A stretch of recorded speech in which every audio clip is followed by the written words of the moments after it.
हम सब लोग जानते हैं कि गरीबों को जो सरकार राशन देती है उसमें काफ़ी चोरी होती है। पॉलिटिक्स में आने के पहले जब हम लोग एनजीओ में काम किया करते थे तो झुग्गी बस्तियों के अंदर राशन के ऊपर काफ़ी काम हम लोग करते थे, राशन की चोरी काफ़ी पकड़ा करते थे।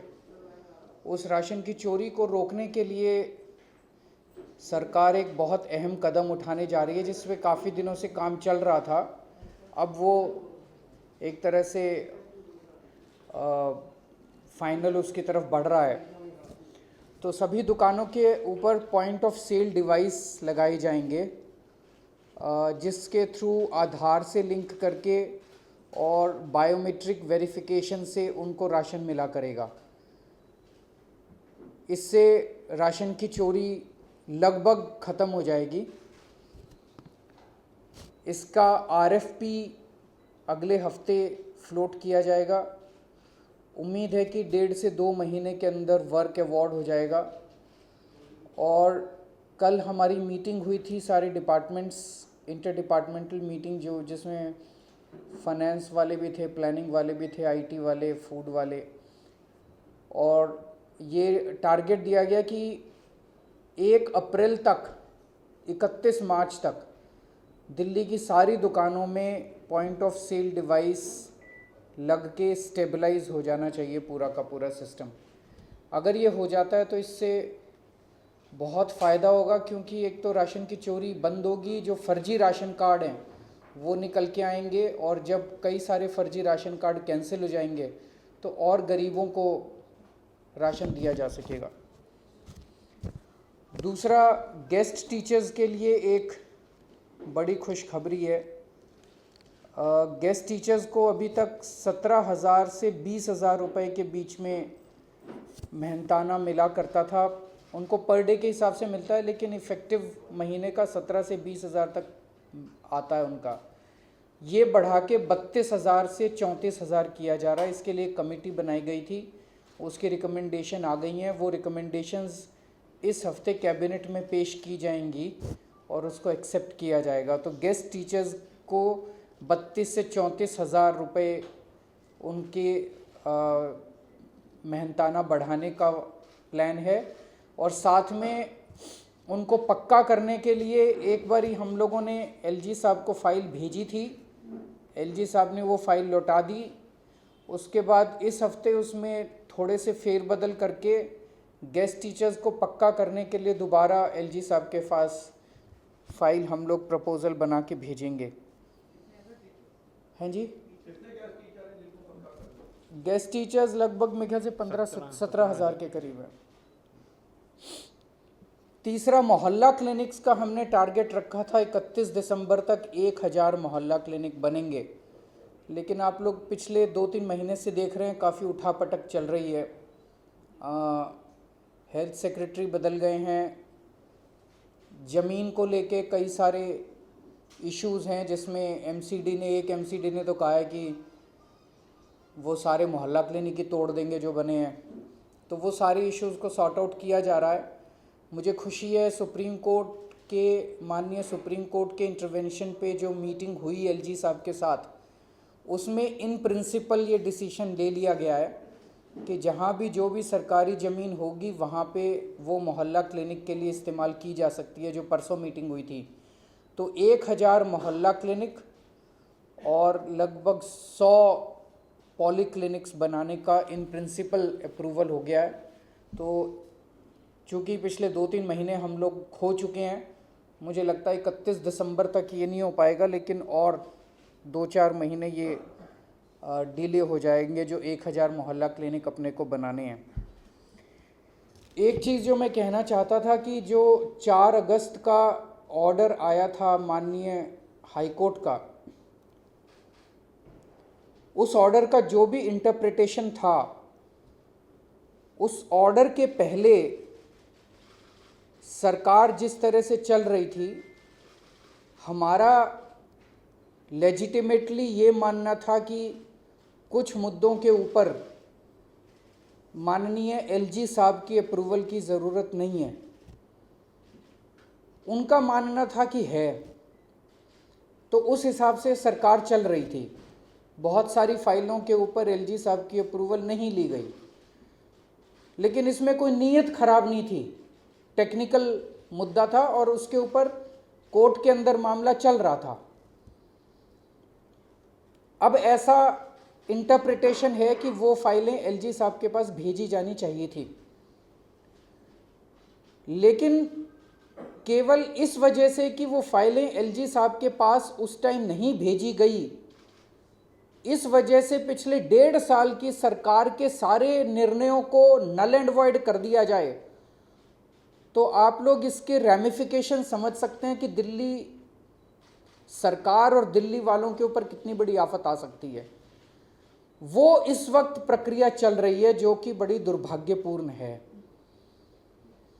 जैसे अभी पिछले दिनों एग्रीकल्चरल लैंड के सर्कल रेट्स जो हम लोगों ने पहले 53 लाख रुपए था उसको 3.5 करोड़ किया। किसानों का ये बहुत बड़ी मांग थी। जब हम सरकार में आए थे चुनाव के टाइम में, जब हम किसानों के पास गए, किसानों ने मांग की थी कि उनके सर्कल रेट्स बढ़ाए जाएं। हमने सर्कल रेट्स बढ़ाए, किसान दिल्ली के बहुत खुश हुए। दिल्ली के क्या, पूरे देश के किसान बहुत खुश हुए कि 3.5 करोड़ रुपए एकड़ के हिसाब से उनको ज़मीन मिलने लगी है, उनकी ज़मीन का मुआवजा मिलेगा। और दिल्ली में कुछ लोगों को मिला भी। अब अगर उसको नल एंड वॉइड किया जा रहा है तो क्या दिल्ली के उन सारे किसानों से पैसा वापस लिया जाएगा? How can U turn the clock back? अगर उसके अंदर करप्शन है तो समझ में आता है कि आप उसकी जांच करा लीजिए। मान लीजिए हमने फ्लाईओवर बनाए इतने सारे पिछले 1 साल में, एलजी साहब के पास फाइल नहीं भेजी, तो वो फ्लाईओवर नल एंड वॉइड हो जाएंगे, वो तोड़े जाएंगे। अब फ्लाईओवर 8,000 नए क्लासरूम बन के तैयार हो गए हैं दिल्ली के अंदर, एलजी साहब के पास फाइल नहीं भेजी, तो वो 8,000 क्लासरूम तोड़े जाएंगे क्या? इतने सारे मोहल्ला क्लिनिक बने, एलजी साहब के पास फाइल नहीं भेजी, अब वो मोहल्ला क्लिनिक तोड़े जाएंगे क्या? दिल्ली इलेक्ट्रिसिटी रेगुलेटरी कमीशन के चेयरमैन की अपॉइंटमेंट की फाइल एलजी साहब के पास नहीं गई। इन्फॉर्मेशन के लिए सारी फाइलें गई हैं, बिकॉज जब भी कैबिनेट की मीटिंग होती है इन्फॉर्मेशन के लिए जाती हैं, इन्फॉर्मेशन के लिए गई फाइल। अगर एलजी साहब, कानून के अंदर ये लिखा है that LG can have a difference of opinion, if he had a difference of opinion he should have immediately told.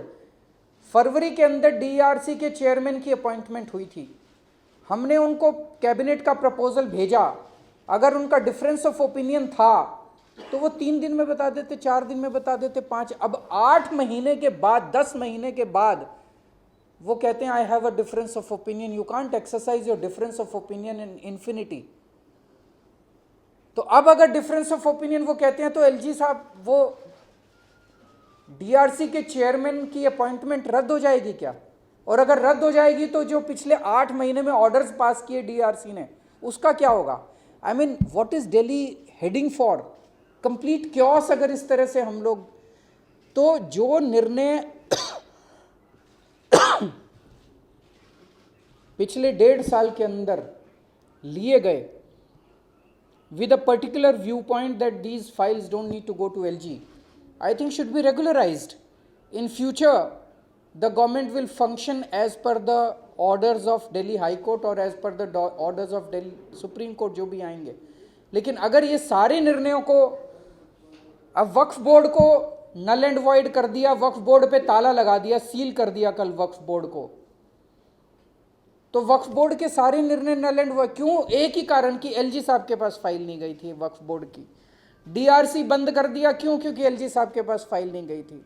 Circle rates null and void कर दिए, क्यों? क्योंकि एलजी साहब के पास फाइल नहीं गई थी। जितने वकीलों ने दिल्ली हाई कोर्ट में हम लोगों का केस लड़ा था उन दिनों में, जो केस 4 अगस्त का, उन वकीलों की फीस रोक दी गई है। क्यों? क्योंकि एलजी साहब के पास फाइल नहीं गई थी। अब सुप्रीम कोर्ट में हमारे जो वकील केस लड़ रहे हैं दिल्ली सरकार के, उनकी वकीलों की फीस रोक दी गई है। क्यों? क्योंकि एलजी साहब के पास फाइल नहीं गई थी। तो मेरी अपनी ये गुजारिश है केंद्र सरकार से कि इसको हास्यास्पद ना बना दिया जाए। ये governance is a very serious business and it will just completely create a chaos in Delhi अगर ये इस तरह से वो करेंगे। पिछले 4 अगस्त के ऑर्डर को रेट्रोस्पेक्टिव इफेक्ट नहीं दिया जा सकता, it can only have a prospective effect, number 1। Number 2, जो जितने ट्रांसफ़र पोस्टिंग्स अब की जा रही है उसमें दिल्ली सरकार के मुख्यमंत्री किसी भी मंत्री का कोई रोल नहीं है। Now that is taking the situation a bit too far. हमें ऑफिसर से काम कराना है और हमसे बिना पूछे अगर ऑफिसर्स की ट्रांसफ़र पोस्टिंग कर दी जाती है, हमें पता है कि कौन ऑफिसर, जिस ऑफिसर को आज शाम को मैं इंस्ट्रक्शन दूंगा, जैसे कल शाम को मीटिंग हुई मेरे घर, मैंने अब फूड कमिश्नर को कहा कि भाई 31 मार्च तक सारे POS डिवाइसेस लग जाने चाहिए और कल फूड कमिश्नर का ट्रांसफ़र हो जाए और नया फूड कमिश्नर आए तो उसको पता ही नहीं। तो कम से कम जो सरकार चला रहे हैं, इलेक्टेड सरकार है, उसका से तो ट्रांसफ़र पोस्टिंग के अंदर होना ही चाहिए कि जो ऑफिसर्स जिससे हम लोगों को काम लेना है उनके उसके अंदर अगर इलेक्टेड गवर्नमेंट का से नहीं होगा तो बड़ी दिक्कत होगी। बाकी तो मनीष सिसोदिया को बुला रहे हैं ये लोग, मनीष ज़रूर जाएंगे क्योंकि हमारी सरकार काम कर रही है, ईमानदारी से काम कर रही है, सारा देश देख रहा है। मेरी एक ही निवेदन है, आप हमें विक्टिमाइज़ कर लीजिए जितना विक्टिमाइज़ करना है। मेरा भी नाम FIR में है, हमें भी, मुझे भी जहाँ बुलाएंगे हम जाएंगे, but please please don't victimise the people of Delhi. Thank you.